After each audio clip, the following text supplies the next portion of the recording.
We've just made it around the first iceway point. 5th of November 2005, the start of the Volvo Ocean Race in San Sencio. Expectations were high, but results were disappointing. The first leg was underway. After a spectacular start in Vigo, ABN AMRO 1 was soon in trouble.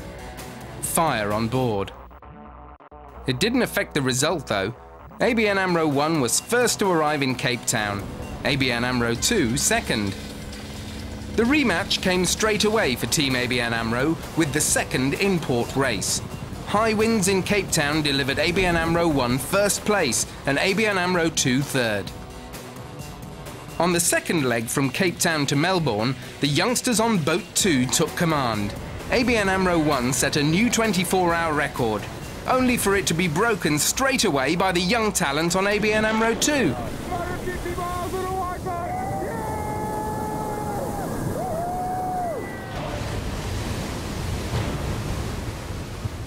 You know, the whole bow is underwater. We're going 20 to 35 knots all the time. In the next leg from Melbourne to Wellington, Geert-Jan Poortman fell victim to the power of the sea.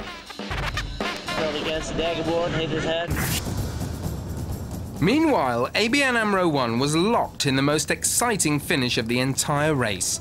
In Wellington, they just failed to beat Movistar.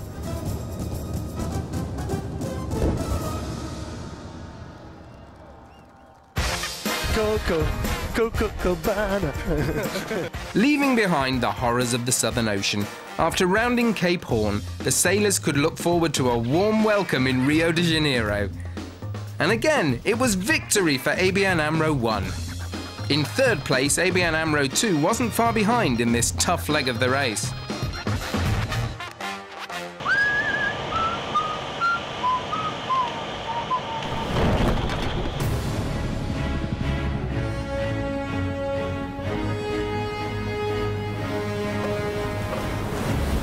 The restart in Rio began with trouble for Mike and his team. We didn't think we had enough time to catch them,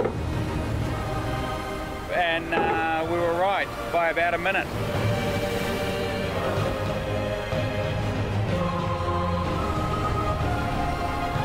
Leg 5 was dominated by tricky weather, high temperatures and changeable wind conditions. And his girlfriend was complaining that he doesn't take a shower on board. Can you believe on that?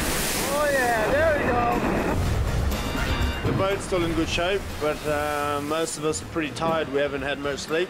We really wanted to have a good leg because people thought that this was going to be our Achilles heel, this leg. We didn't think that was the case. We thought the reaching conditions were going to suit us, and they did. So, you know, we're over the moon. Can't say more, just over the moon.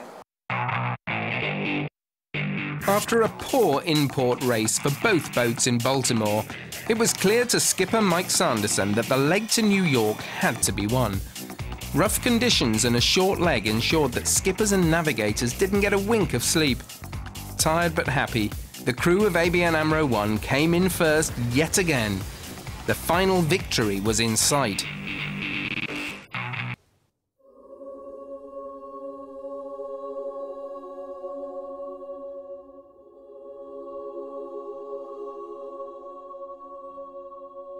The worst was to come for ABN AMRO 2 in the 7th leg. First came the tragic loss of Hans Horrevoets. Shaken, the crew then had to launch a rescue for their fellow sailors in Movistar.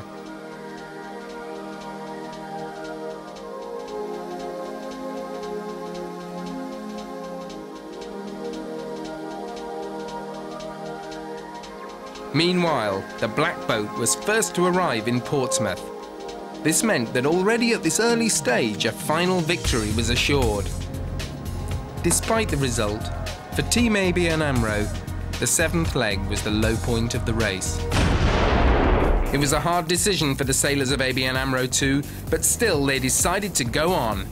After sailing the slowest leg of the race with hardly any wind, the young crew were met by a huge reception from the public in their home port of Rotterdam.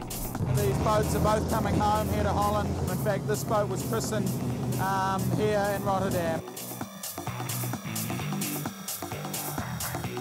The event in Rotterdam was a big success, but the last leg started with trouble for ABN AMRO 1. Meanwhile, ABN AMRO 2 looked to be heading for their first victory. Seb Joss's crew closed on Gothenburg with a good lead, but inside to the finish line, they fell into a hole in the wind. Pirates swept past for their only win of the race. ABN AMRO 2 had to be satisfied with second place. A big disappointment, but there was still plenty to celebrate when they crossed the finish line. Fourth place in the final rankings was something for the youngsters to be proud of. ABN AMRO 1 came last for a change, but what did it matter? They were winner of the Volvo Ocean Race 2005 to 2006.